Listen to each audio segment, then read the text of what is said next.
Pred nama je vikend i radit ćemo danas nešto što je inače muški zadatak, ali ja sam ga namjerno odabrala baš zato da bi u stvari isprezentirala koliko je to lako. Danas ćemo prati užasno zmazane felge na autu, koji nije moj nego od Suzi, i upotrijebit ćemo KH7 odmašćivač. Nadam se da ste spremni.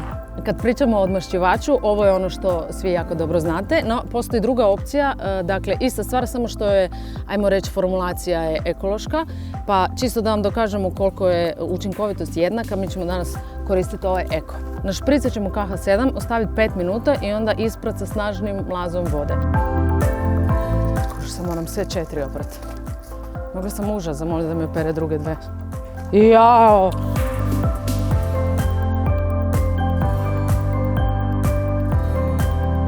Ok, spremni? Prošlo 5 minuta. Trebat će nam spužva.